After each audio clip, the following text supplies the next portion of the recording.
kami bisa beribadah Tuhan, berbagi tempat ini Tuhan setelah seminggu sepekan Tuhan Kau telah menjaga kami Tuhan, melindungi kami Tuhan. Dan hari ini kami akan berbuat bakti kepada-Mu Tuhan. Kami akan memperlengkapi ibadah kami Tuhan dengan memberikan persembahan Tuhan. Dan yang Kau berkati persembahan kami Tuhan Yesus supaya menjadi kebenaran buat kerajaan Tuhan Yesus. Kami juga berdoa buat pengelola di gereja kami yang ada Tuhan, kiranya dapat mengelola persembahan kami Tuhan sesuai dengan rencana-Mu dan rancangan-Mu Tuhan. Kiranya gereja kami Tuhan semakin mempermuliakan nama-Mu Tuhan. Kami menyerahkan persembahan kami di dalam nama Tuhan Yesus. Haleluya. Mari kita bersama-sama bersuka di dalam Tuhan.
bersyukur kalau hari ini kami ada di dalam rumah-Mu, bukan sebuah kebetulan, tetapi rencana Tuhan di dalam setiap kehidupan kami.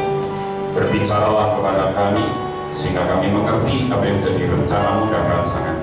Sampaikan isi hati-Mu dan kehendak-Mu, sehingga kami tidak sesat jalan.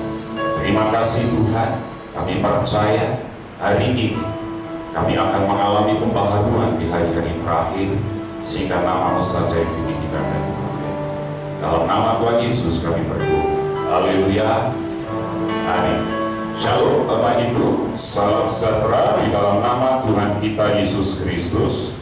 Kita bersyukur hari ini kita ada di dalam rumah Tuhan, dan saya percaya ada banyak hal yang ingin kita pelajari bersama-sama supaya hari ini kita boleh melihat akan kasih setia Tuhan. Tolong dipersiapkan terlebih dahulu di dalam 1 Samuel pasal yang kedua ayat 9 dan ayat 10. 1 Samuel pasal yang kedua ayat 29 sampai ayat yang ke-30. Kita akan soroti beberapa hal penting hari ini, Bapak Ibu. Bapak Ibu, setiap saya menyampaikan firman, tiada hentinya saya senantiasa mengingatkan kepada Bapak Ibu supaya kita terus mengikuti apa yang sudah dianjurkan oleh pemerintah berkaitan dengan protokol new normal. Ya, jadi tolong Bapak Ibu, karena memang sekarang mau nggak mau kita keluar, kita juga harus mengikuti semua protokol new normal. Bahkan hari ini yang jadi sorotan adalah dibukanya sebuah hotel. Bahkan itu dikhawatirkan nanti akan menimbulkan klaster klaster baru. Ya, karena orang ingin melihat ikan hiu ada di atap rumah, di situ aja. Nah, ini yang jadi dilema juga di satu sisi, tetapi di sisi yang lain kita bisa sehat, bisa kuat, bisa menang kalau kita juga mengikuti protokol new normal. Kemarin saya ketemu rekan hamba Tuhan, dia juga gembala, dia juga berkata dia baru ikut swab, tetapi beliau juga akhirnya secara dewasa mandiri isolasi diri sendiri, ya kan. Jadi ini yang harusnya kita juga pelajari, bahwa penyakit ini sampai hari ini belum ada obatnya. Pemerintah kita sudah uji coba, bahkan nanti akan diadakan secara massal itu bulan Februari tahun depan. Kita bersyukur untuk hal itu, ya. Jadi mari kita belajar bersama-sama. Kita belajar hari ini apa yang Tuhan hargai dan hormati. Bapak Ibu, kalau kita mau mengerti tentang bagaimana kita pelayanan yang mengeluarkan minyak, mungkin ada sebagian sudah tanya, Pak, kok di khotbahnya berapa minggu yang lalu diulang-ulang? Saya sengaja ulang-ulang supaya Bapak Ibu ngerti, tetapi setiap minggu mesti ada 2 poin ditambahkan, ya kan? 2 poin ditambahkan supaya apa? Bapak Ibu ngerti. Mungkin Bapak Ibu sudah nggak sabar, Pak, pelayanan yang menghasilkan minyak itu seperti apa? Minggu-minggu ke depan kita akan belajar bersama-sama. Tetapi saya mau katakan terlebih dahulu, ini jadi patokannya dulu supaya Bapak Ibu ngerti apa sih yang dihargai Tuhan, apa toh yang dihormati Tuhan. Kalau Anda nggak ngerti yang dihargai dan dihormati Tuhan, dan apa yang dihargai dan dihormati Tuhan Anda nggak ngerti, bagaimana Anda akan menerima berkat-berkatnya Tuhan? Bagaimana Anda pelayanan Anda akan menghasilkan sebuah minyak? Nah, kalau kita tidak memahami itu, maka kita belajar hari ini. Poin ini penting sebagai dasar supaya jadi jembatan khotbah 3 minggu yang lalu dan masuk di dalam minggu yang ke depan. Bagaimana kok pelayanan yang menghasilkan minyak itu di hari-hari terakhir? Mari kita melihat di dalam 1 Samuel pasal 2 ayat 29 dan ayat yang ke-30.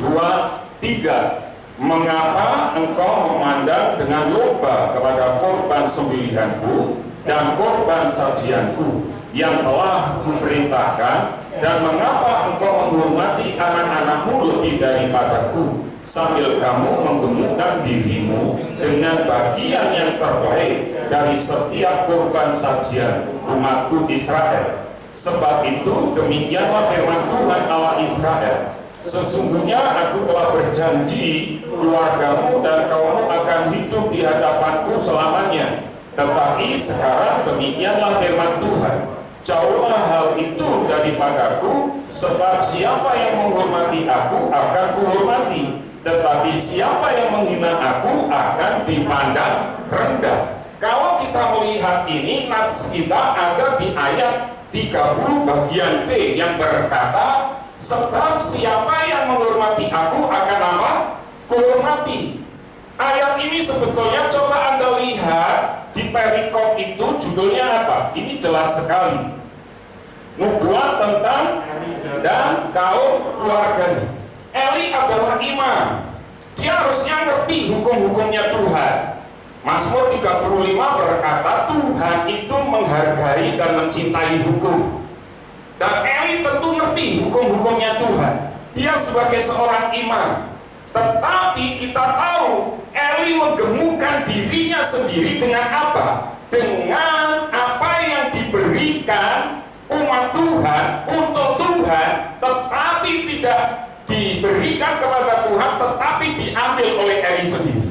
Sehingga Tuhan berkata, sebetulnya keluargamu, kaummu itu akan aku kokohkan, akan aku kuatkan, karena engkau dari suku Lewi.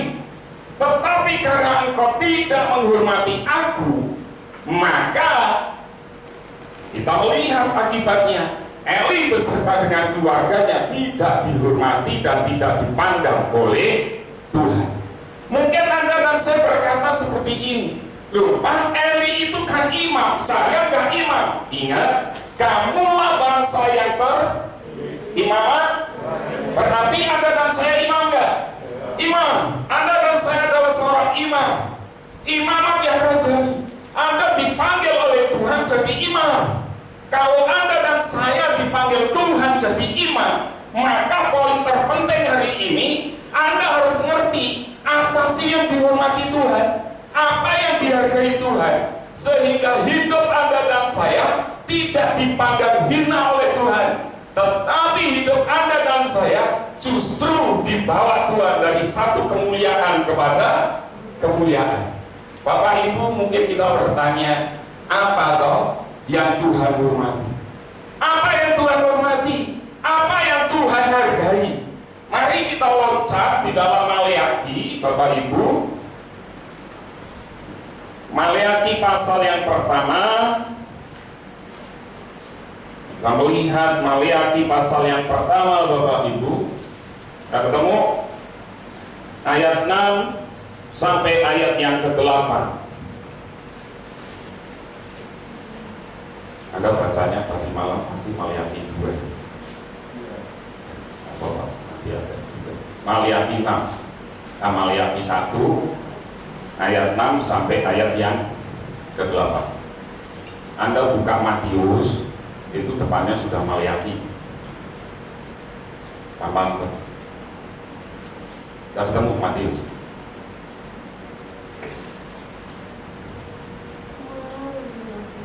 Sudah? Mari baca pelan-pelan dengan saya. 2, 3. Seorang menghormati bapaknya dan seorang hamba menghormati tuannya. Jika aku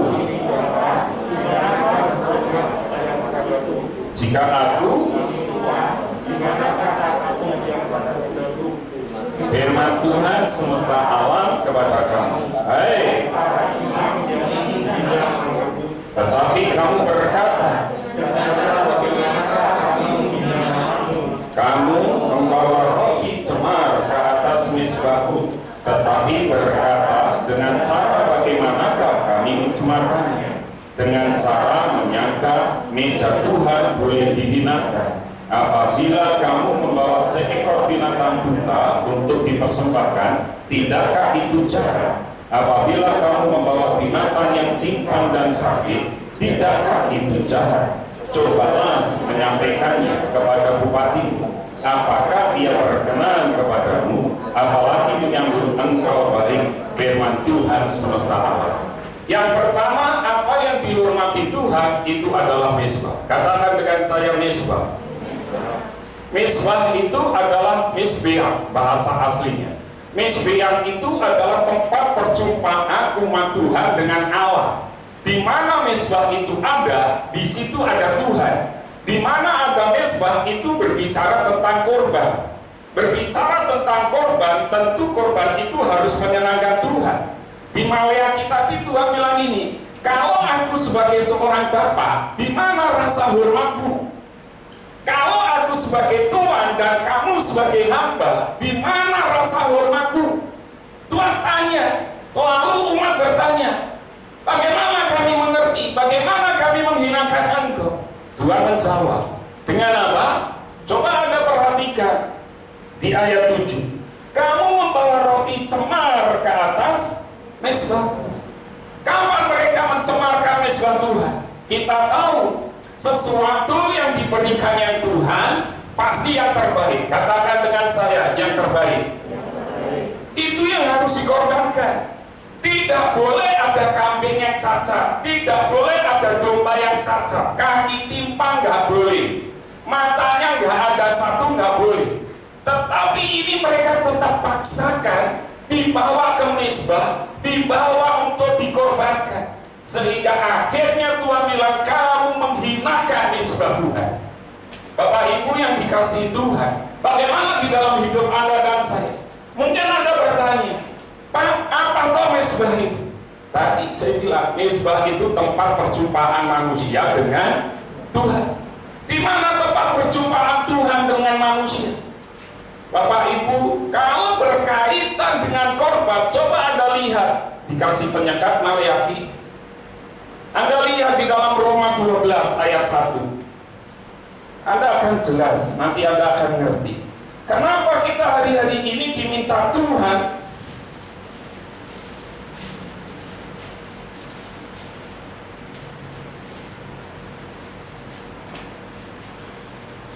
nggak ketemu? Baca, 2, 3. Karena itu saudara-saudara, berilah Allah, aku mengajarkan kamu, supaya kamu mempersembahkan tubuhmu Sebagai yang kudus dan yang benar kepada Allah, ibadah yang saya tanya, persembahan yang benar apa itu yang dimaksud di situ? Tubuh yang berkenan di hadapan Tuhan. Jadi kapan mesbah itu diberikan? Waktu engkau memberikan tubuhmu kepada Tuhan. Anda mungkin bertanya, Pak, kenapa kita tahu, ya kan, bahwa tubuh kita ini apa? Bait Allah, roh Allah ada di mana? Dalam tubuh kita. Nah, terkadang kita ini mencemarkan hidup kita. Kadang kita ini tidak hidup sesuai dengan hukumnya Tuhan, hanya untuk menyenangkan kedagingan kita. Makanya kenapa Tuhan tidak menghormati Anda dan saya? Karena kita tidak pernah menghormati apa yang Tuhan hormati, tidak pernah menghargai apa yang Tuhan hargai. Mesbah ini, Bapak Ibu yang dikasihi Tuhan, kita nggak bisa menghakimi orang lain, kita tidak bisa menjudge orang lain, karena yang berhak menghakimi dan mengadili hanya siapa? Tuhan. Kalau kita menghakimi dan mengadili sesama kita, kita ini orang arogan. Kenapa? Karena kita mengambil alih fungsinya Tuhan dalam hidup kita. Makanya kadang kita nggak ngerti. Mungkin Anda bertanya, Pak, mesbah itu apa? Mesbah itu tempat perjumpaan Tuhan dengan umatnya. Lebih luas lagi, mesbah itu juga bisa di mana Anda dan saya beribadah. Saya tanya, ada nggak perjumpaan Tuhan dengan umatnya di tempat ini? Ada. Di gereja, dimanapun gereja ada, di situ Tuhan pasti hadir. Waktu Saul menganiaya umat Tuhan, membunuh, menangkap, lalu di jalan Damaskus itu dia berjumpa dengan Tuhan. Tuhan bilang apa? Saul, Saul, kenapa engkau menganiaya aku? Saya tanya, yang dianiaya Saul Tuhan Yesus atau jemaat? Jemaat. Tetapi yang bela siapa? Tuhan. Terkadang kita nggak ngerti. Rasul Paulus bilang bahwa kita ini adalah tubuh Tuhan. Kepalanya siapa? Tuhan Yesus. Masing-masing punya fungsi. menghancurkan tubuhnya, kita nggak usah takut. Yang bilang siapa? Tuhan. Ini misbah Tuhan. Taruh tangan kananmu di dada, katakan, ini misbah Tuhan. Amin. Waktu kau bisa menghargai hidupmu, waktu kau bisa menghargai tubuhmu, engkau bisa menghargai Tuhan. Orang yang bisa menghargai dirinya sendiri, pasti dia bisa menghargai umat Tuhan. Waktu dia bisa menghargai umat Tuhan, dia pasti bisa menghargai Tuhan. Makanya saya dulu sering bilang kan, hati-hati dengan makan. Betul kan? Kalau engkau nggak bisa, repot saya bilang. Engkau nggak bisa menghargai Tuhan. Berapa waktu lalu saya tanya sama kakak saya, Kak, kenapa berhenti merokok? Dia cerita, lu kan tubuh ini bait apa? Bait Allah. Dia cerita banyak. Ya, saya setuju. Tapi terlepas dari itu, saya bilang, terkadang di satu sisi kita ini nggak menghargai tubuh kita, hanya gara-gara kita salah makan. Betul. Makanya kan saya sering bilang ini, babi enak, lele enak. Bukan soal haram dan halal, tapi soal benar atau tidak. Kalau engkau ngerti itu benar dan engkau melakukan, melanggarnya, itu dosa. Hargai tubuh. Waktu engkau bisa menghargai tubuhmu, ini mesbahnya Tuhan, engkau pasti dihormati Tuhan. Tapi waktu engkau nggak bisa menghargai tubuhmu, dengar baik-baik, maka ayat ini berlaku dalam hidup Anda dan saya. Kita akan dihinakan Tuhan. Tuhan tidak bisa menghargai, mobil kita sendiri juga tidak bisa apa? Menghargai. Bagaimana Tuhan bisa menghargai Anda dan saya? Waktu kita bisa menghargai diri kita sendiri, kita bisa menghargai umat Tuhan. Waktu kita bisa menghargai umat Tuhan, kita pasti menghormati Tuhan. Itu urutannya. Makanya berdamailah dengan diri kita sendiri. Apa yang dihargai Tuhan? Mesbah. Apa yang dihormati oleh Tuhan? Mesbah. Oleh karena itu saya berharap Bapak Ibu hari-hari ini, yuk kita benar-benar bangun mesbah kita, bangun hidup kita. Ini adalah persembahan hidup kita kepada Tuhan. Mungkin Anda tanya, Pak, apa hubungannya? Saya mau bilang, di hari-hari akhir nanti, coba Anda lihat di dalam 2 Timotius 3. Malah yakinnya tetap dikasih penyekat ya. 2 Timotius 3 ayat yang kelima. Anda akan paham. Sudah? Secara mereka apa? Tetapi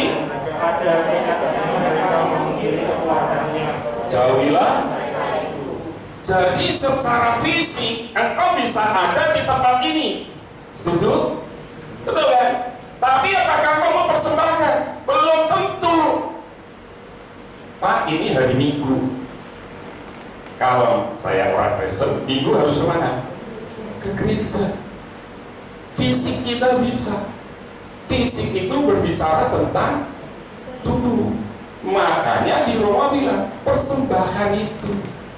Waktu kita bisa mempersembahkan tubuh kita sebagai persembahan yang kudus dan berkenan di hadapan Tuhan, Tuhan akan menghormati kita.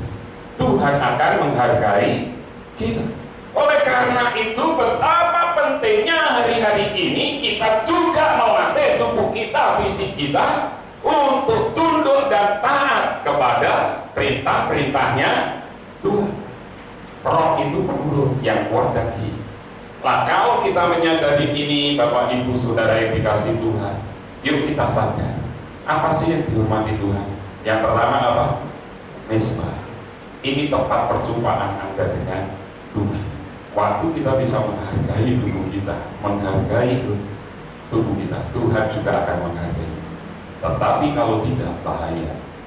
Ya kan? Lalu bagaimana kita bisa menghormati mesbah Tuhan? Coba kita satu ayat ini di Yesaya. Tadi waktu kita ujian bagi Tuhan, ingatkan ayat ini, dan saya berdoa supaya Anda hari-hari ini memperbaiki mesbah Anda. Yesaya pasal yang ke-5 ayat yang ke-13.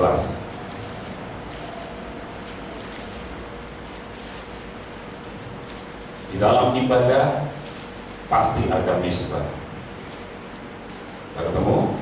Mari baca dengan saya. 2, 3. Apabila engkau tidak hukum sabat dan tidak melakukan urusanmu pada hari kudusku, apabila engkau menyebutkan hari sabat hari kenikmatan dan hari kudus Tuhan hari yang mulia, apabila engkau menghormatinya dengan tidak menjalankan segala acaramu dan dengan tidak mengurus urusanmu atau berkata omong kosong, maka engkau akan bersenang-senang karena Tuhan, dan aku akan membuat engkau melintasi puncak bukit-bukit di bumi dengan kendaraan kemenangan. Aku akan memberi makan engkau dari milik usaha Yakub bapa leluhurmu, sebab mulut Tuhanlah yang mengatakan. Anda tahu, misbah itu juga berkaitan dengan hari Sabat. Anda mau diberkati Tuhan, maka ayat yang 14 itu Anda ngerti. Waktu ayat 14 itu Anda nikmati, apa yang harus Anda lakukan? Di ayat yang ke-13, jangan menginjak-injak hari Sabat. Artinya apa? Apapun yang terjadi di hari Sabat, Anda harus mengutamakan Tuhan. Kok bisa? Tuhan bilang apa? 6 hari, betul kan? Tuhan menciptakan, dan di hari yang ke-7 Tuhan istirahat. Itu Sabat. Anda kerja boleh 6 hari, tapi harus ada 1 hari untuk Tuhan. Tuhan tidak minta 6 hari, Tuhan hanya minta berapa? 1 hari. Tapi kadang kita di ayat yang ke-13 tadi, ya kan, kita masih tetap menjalankan segala acara kita. Nah, ini yang harusnya Anda dan saya bisa pahami. Kenapa kadang kita tidak bisa dihormati Tuhan, tidak dihargai Tuhan? Karena kita menginjak-injak mesbahnya, kita tidak menghargai sabatnya, hari kudusnya. Dengan apa? Dengan kita menjalankan segala tetek bengek kita sendiri, kesenangan kita sendiri, keperluan kita sendiri. Oleh karena itu, mari jemaat yang dikasih Tuhan, satu hal tanamkan dalam hati Anda dan pikiran Anda. Apa itu? Hargai misbah Tuhan. Waktu engkau dan saya bisa menghormati, menghargai misbah Tuhan, hidup ini adalah misbah Tuhan, ya kan? Dan ada hari-hari di mana engkau dan saya harus menghormati misbah Tuhan itu, kerjakan itu. Maka engkau dan saya akan melihat Tuhan akan menghormati Anda dan saya, dan tidak akan menghinakan Anda dan saya. Jangan seperti imam ini, ya kan? Dia ambil bagian di Tuhan sehingga dia tidak dipermuliakan oleh Tuhan. Yang kedua, kembali ke dalam Maleakhi.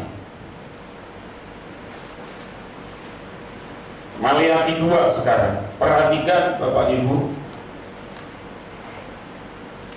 Yang kedua, apa yang dihargai dan dihormati Tuhan? Yang pertama apa? Misbah. Yang kedua, pernikahan. Katakan dengan saya, pernikahan. Mungkin Anda tanya, Pak, apa hubungannya pernikahan dengan misbah? Nanti kita akan lihat di bagian akhir.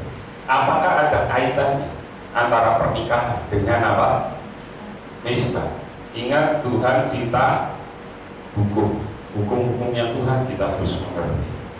Perhatikan di ayat 13 dan 16. Mari baca dengan saya. 2, 3. Dan inilah yang kedua yang kamu lakukan. Kamu menutupi misbah Tuhan dengan air mata, dengan tangisan dan rintihan.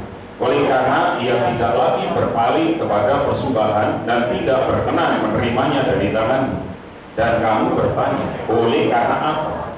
Oleh sebab Tuhan telah menjadi saksi antara engkau dan istri masa mudamu, yang kepadanya engkau telah tidak setia, padahal dialah teman sekutumu dan istri seperjanjian. Bukankah Allah yang Esa menjadikan mereka daging dan roh? Dan apakah yang dikehendaki kesatuan itu? Keturunan ilahi. Jadi jagalah dirimu dan janganlah orang tidak setia terhadap istri masa mudanya. Sebab aku membenci perceraian, firman Tuhan Allah Israel, juga orang yang menutupi pakaiannya dengan kekerasan, firman Tuhan semesta alam. Maka jagalah dirimu dan janganlah. Yang pertama kita berbicara yang dihormati dan dihargai oleh Tuhan adalah mezbah. Lalu di ayat yang Anda baca, di ayat yang ketiga tadi, karena kurban kita tidak diterima, betul kan? Coba Anda perhatiin ayat 13. Dan inilah yang kedua yang kamu lakukan, kamu menutupi apa? Mezbah Tuhan dengan air mata, tangisan dan rintih. Korbannya sudah tidak diterima, akhirnya ditutupi dengan tangisan dan rintih. Tuhan tetap tidak terima. Kenapa Tuhan tidak terima? Kita lihat di dalam firman Allah yang hidup. Di sana dikatakan ini, tetapi kamu mencucurkan air mata ke atas mezbah, karena Tuhan tidak lagi memperhatikan persembahan. Mezbah kita sudah salah, lalu kita coba menyuap Tuhan, gampangannya istilah yang lebih gampang. Dengan apa? Dengan tangisan dan rintihan. Kita nangis di hadapan Tuhan, tapi Tuhan tidak tetap terima, ya kan? Dan kamu tidak lagi menerima berkat-berkat dari Dia. Mezbah kita sudah salah, kita tidak terima berkat-berkatnya, lalu kita bertanya, oleh karena apa? Tuhan, kenapa saya tidak diberkati? Ya kan? Ingat, berkat itu tidak hanya sebatas Anda punya uang banyak, betul ya? Tapi kesehatan itu berkat tak? Berkat, ya kan? Sukacita itu berkat tak? Berkat. Tidur nyenyak berkat. Tapi ngomong sebelahmu, ojo ngebu. Waktunya kerja, ya kerja. Waktunya sekolah, ya apa? Sekolah. Ya kan? Berkat, berkat. Bisa tertawa berkat, berkat. Maaf, bisa kentut itu berkat nggak? Berkat. Nah, kan? Itu berkat itu banyak. Jangan hanya Anda berbicara berkat masih aku itu duit, aku itu duit. Bukan itu. Ya kan? Kita nggak diberkati Tuhan. Lalu kita tanya, oleh karena apa? Tuhan, karena apa? Jawabannya gampang sebetulnya. Ya, di dalam Indonesia Literatur Translate, oleh karena Yahweh telah menjadi saksi di antara engkau dan istri masa mudamu, yang kepadamu engkau telah berbuat khianat. Tidak menghargai pasangannya, berkhianat dengan istri masa muda. Artinya apa? Ingat ya, istri masa muda itu istri pertama ya, istri pertama. Nah, kita tahu juga. Karena apa? Karena berkhianat dengan pasangan hidup kita, makanya kita nggak diberkati. Dan kita ngerti, padahal ia adalah pasanganmu dan istri apa? Perjanjian. Bagaimana hidup kita bisa dipermuliakan Tuhan kalau kita tidak bisa menghargai pasangan hidup? Nah, di sini ada Pak Supri, Bapak Ibu, gereja kita satu-satunya jemaat yang pernah pemutusan nikah itu satu. Saya Bapak, ya bapaknya Aldo. Saya masih ada foto. Betul tak Pak Pri? Pak Pri itu pemutusan nikah. Dulu nikahnya tidak diberi. Kalau sekarang Bapak Ibu, yang terakhir Ivan aja. Ivan itu waktu nikah, ya kan? Gereja dulu baru apa? Catatan piagamnya di bawah, tidak boleh lebih dari 1 minggu, 7 hari, nggak boleh. Kalau Ivan di hari ke-8 baru dicatatkan, haus itu. Makanya gereja kita 6 bulan, 1 bulan pertama mesti ngurus apa? Surat-surat. Surat-suratnya clear, saya baru akan konseling pernikahan. Begitu pemberkatan nikah, kasihlah piagamnya. Lalu semennya langsung dibawa ke catatan sipil karena sudah berdaftar di sana. Dan zaman dulu nggak seperti itu. Ini sekitar 10-15 tahun yang lalu. Zaman dulu terserah Anda mau nikah gereja atau catatan sipil. Saya mau bilang, bedanya apa? Satu, catatan sipil kamu sah di negara, tapi tidak sah di mana? Di hadapan Tuhan. Kalau engkau hanya gereja, sah di hadapan Tuhan, tetapi tidak sah di mana? Di negara.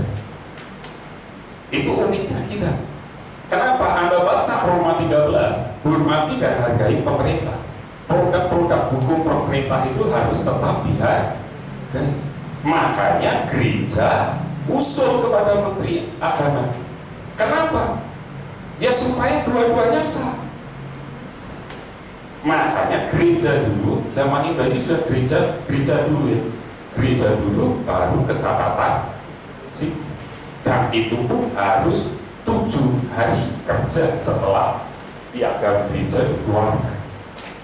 Nah, kalau kita nyadari ini, ada nggak hukum itu yang kita langgar? Kalau kita melanggar hukum-hukumnya Tuhan, Tuhan nggak akan pernah menghargai kita.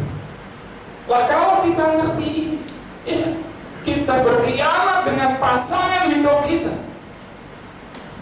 Ingat, kenapa kok Pak? Itu kan kalau laki-laki, kalau perempuan gimana? Ingat, ya kan?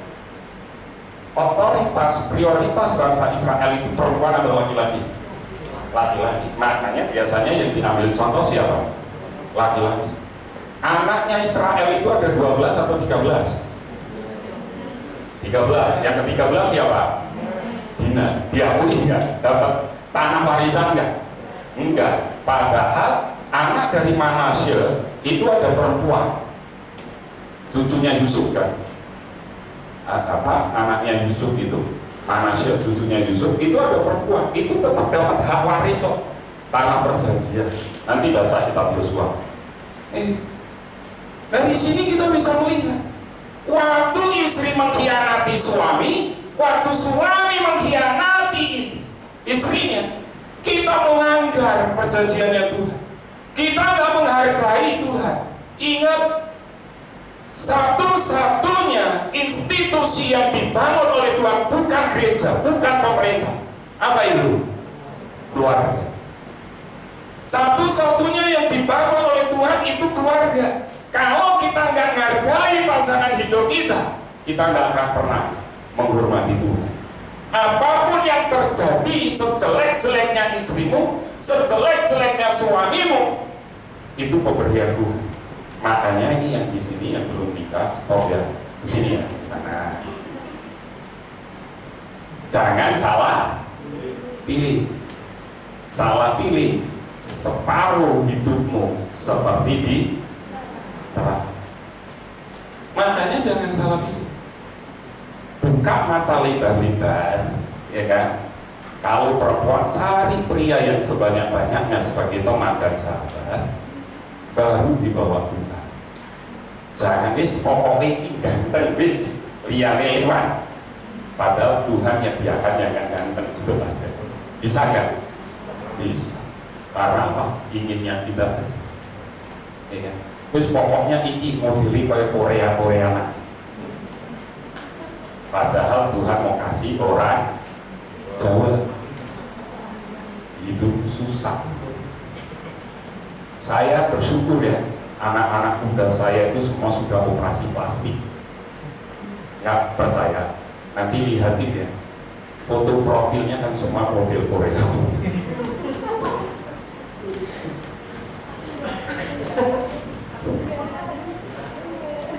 Ya, dari yuk kita belajar ini. Tuhan mau kita menghargai pernikahan. Lalu kita bisa melihat. Di sini saya potong ada 2. Coba Anda lihat di ayat yang ke-15 dalam terjemahan biasa. Baca di ayat 15. Bukankah Allah yang Esa apa? Menjadikan mereka daging dan roh. Dan apakah yang dikehendaki kesatuan itu apa? Keturunan ilahi. Jadi pernikahan itu menghasilkan keturunan ilahi. Gak seperti anak-anaknya Imam Eli. Dia melacurkan diri. Semua pengerja-pengerjanya diajak tidur bareng. Kalau ada baca tadi di dalam 1 Samuel pasal 2 tadi. Makanya Tuhan murka. Lah kalau kita lihat ini dan dia tidak membuat hanya satu, malah padanya ada sisa roh. Sebab bagaimana yang hanya satu itu dapat mengupayakan keturunan ilahi.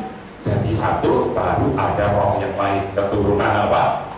Ilahi. Dan yang kuning baca dengan saya, 2, 3. Jadi agar kamu terpelihara dalam rohmu, janganlah berbuat khianat terhadap istri masa mudamu. Bapak Ibu yang dikasihi Tuhan, sebentar saya lihat catatan saya. Saya melihat satu hal yang menarik. Saya sempat catatan. Coba Anda lihat di dalam Ibrani pasal yang ke-13 ayat yang ke-4.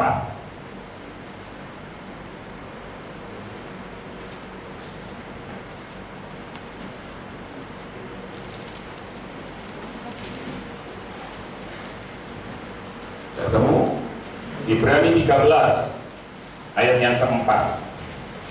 Mariati masih dekat ya.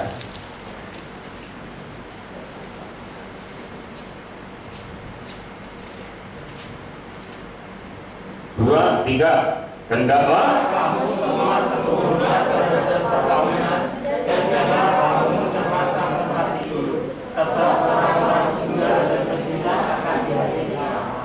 Saya bilang ini, satu-satunya Tuhan yang ngurusin tempat itu hanya Tuhan kita. Anda cari yang lain, dan setia satu, tidak boleh lebih. Harus. Di terjemahan yang lain, di dalam bahasa Indonesia masa kini, perkawinan harus dijunjung dengan penuh hormat oleh semua orang, dan jagalah rancang perkawinan supaya tetap boleh. Dan di sini tadi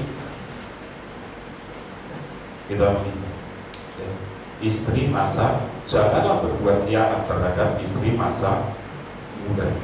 Nah, kita baca 2, 3. Tuhan Allah orang Israel telah berfirman bahwa Ia membenci perceraian dan orang-orang yang kejam terhadap istri mereka. Nafsu birahi, jangan ada di antara kamu yang menceraikan istri. Apapun yang terjadi, tidak boleh apa? Mencerai. Lalu Anda tanya, Pak, apa hubungannya dengan Misbah? Apakah ada? Ingat, Tuhan menciptakan pertama kali Adam dan Hawa. Ada nggak hubungan intim dengan Tuhan? Ada? Ada. Keluarga yang benar adalah Adam dan Hawa sebelum jatuh di dalam dosa. Mereka senantiasa membangun keintiman dengan Tuhan. Lalu bagaimana dengan contoh di Perjanjian Baru? Di Perjanjian Baru ada kisah poliandri. Tahu poliandri? Poliandri itu perempuan, suaminya 5. Kalau poligami kan kebalikan, prianya 1, wanitanya bisa berapa? 5. Nah, di Perjanjian Baru ada Yesus itu pergi dengan murid-muridnya, dan Yesus harus masuk ke Samaria, padahal Yesus tidak perlu masuk ke Samaria. Nah, saya menemukan kalimat ini di dalam Yohanes 4 ayat 4. Ia harus melintasi daerah Samaria. Nah, kata harus dalam bahasa Yunani itu ditulis dengan kata edei. Kata edei ini yang menarik Bapak Ibu, menjelaskan tentang harus untuk memperbaiki dan menguduskan. Yesus harus memperbaiki, Yesus harus menguduskan. Menguduskan siapa? Poliandri. Siapa? Wanita Samaria yang ada di sumur. Ditanya Tuhan Yesus, iya benar, suamimu ada 5. Nah, itu yang Tuhan mau pulihkan. Hubungan suami istri itu dipulihkan oleh Tuhan. Poliandri tidak benar, Tuhan bilang kurang lebihnya seperti itu. Waktu perempuan ini ngalami pemulihan, perempuan ini ngalami pengudusan, baru setelah itu di ayat-ayat selanjutnya sudah tiba saatnya menyembah Tuhan dalam apa? Bukankah itu berbicara tentang Misbah? Waktu keluarga dipulihkan, maka akan ada Misbah yang benar, Misbah yang runtuh dipulihkan oleh Tuhan, supaya wanita ini kembali dia membangun misbahnya yang benar. Makanya penyembahan dan nikah manusia, artinya nikah dan penyembahan merupakan satu kesatuan yang tidak dapat dipisahkan di hadapan Tuhan. Makanya kenapa kadang keluarga kita tidak mengeluarkan itu? Karena ada salah satu pasangan atau anak tidak menghargai keluarga. Waktu engkau sebagai anak tidak menghargai keluarga, menghargai orang tua, pelayananmu hanya sebatas misi, tidak pernah menghasilkan apa? Minyak. Waktu suami tidak menghargai istri, waktu istri tidak menghargai suami, maka semuanya omong kosong, karena kita sedang direndahkan oleh Tuhan. Hargai Tuhan, hargai, hormati apa yang Tuhan hormati. Yang pertama apa? Misbah. Yang kedua pernikahan, keluarga. Waktu pernikahan keluarga kita benar, misbah kita pasti juga akan benar. Oleh karena itu, untuk family, saya berharap minggu-minggu ini yuk kita bangun kembali misbah kita, ya, supaya misbah ini benar-benar memancarkan kemuliaan Tuhan. Sudah 17 tahun, sudah waktu, dan saya berharap di usia yang 17 tahun ini pohon ara itu berbuah. Pohon ara itu berbuah. Jangan sampai pohon ara itu ditebang. Oleh karena itu, perbaiki misbah, perbaiki keluarga, maka kita melihat engkau dihargai Tuhan, dihormati Tuhan, dan di situ berkat hati Tuhan. Amin. Sujud di altarnya,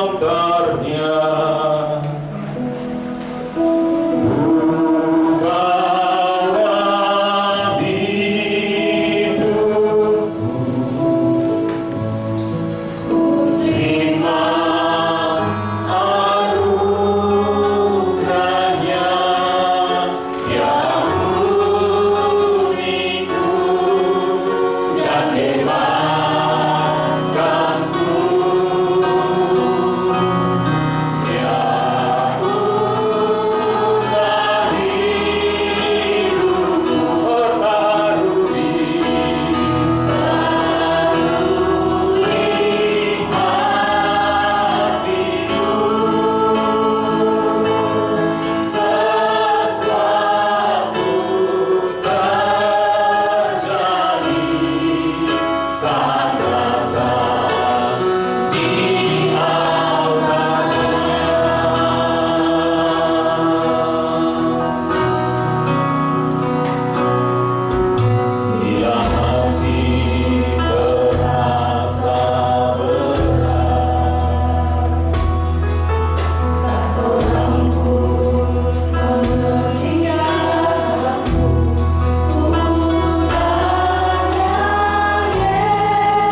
akan kembali bangun kembali misbah di hadapan Tuhan.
janji di hadapan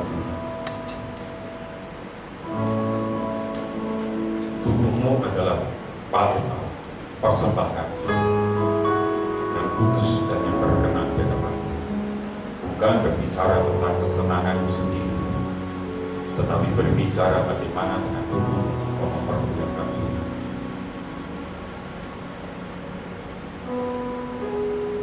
bagaimana keluarga kita hari ini. Minta Tuhan anak-anak, meratu, mertua, menantu, suami, istri. Kami bersyukur pagi hari ini. Terima kasih Tuhan. Kami tahu apa yang Kau hormati, apa yang Kau hargai. Kami mau menghormati mesbah kami, tubuh kami. Kami akan mempersembahkan sebagai persembahan yang kudus dan yang berkenan di hadapan Tuhan. Kami tahu apa yang Kau hormati dan Kau hargai. Pernikahan, keluarga, karena itu institusi yang Kau bangun sendiri. Ampuni kami kalau selama ini kami tidak setia di dalam keluarga kami. Ampuni kami. Kami mau hari ini terjadi pemulihan di dalam keluarga kami. Kami mau mempermuliakan Tuhan, supaya hidup kami tidak direndahkan oleh Tuhan, tetapi hidup kami dibawa dari satu kemuliaan kepada kemuliaan yang lain, dari satu berkat kepada berkat yang lain. Terima kasih Tuhan Yesus, terima kasih. Kami tidak bisa berjalan tanpa Engkau. Oleh karena itu berjalanlah bersama.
Dikasihi Tuhan dan yang mengasihi Tuhannya dengan segenap tubuh, jiwa, dan roh.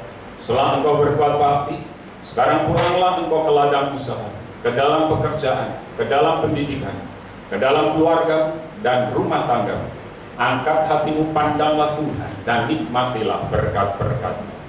Hope Family, kamulah bangsa yang terpilih, imamat yang beragam, bangsa yang kudus, umat kepunyaan Allah sendiri, untuk menyatakan kebesaran dan kedahsyatan nama-Nya.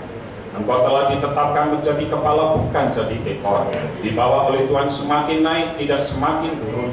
Masa depanmu sungguh ada dan harapanmu tidak pernah sia-sia. Di tangan kananmu umur panjang, di tangan kirimu kekayaan dan kehormatan, sehingga kau tidak pernah berhutang, tetapi engkau akan menghutangi bangsa-bangsa. Dari Tuhan datang pertolongan, berkat-Mu atas umat. Kasih karunia dari Tuhan Yesus Kristus, kasih sayang dari Allah Bapa, persekutuan dan penjagaan yang dahsyat dari Roh Kudus menyertai engkau sekalian. Mulai hari ini, esok, lusa, sampai Maranatha. Tuhan Yesus datang kedua kali, menjemput kita semua di awan kemuliaan. Haleluya. Thank you Jesus.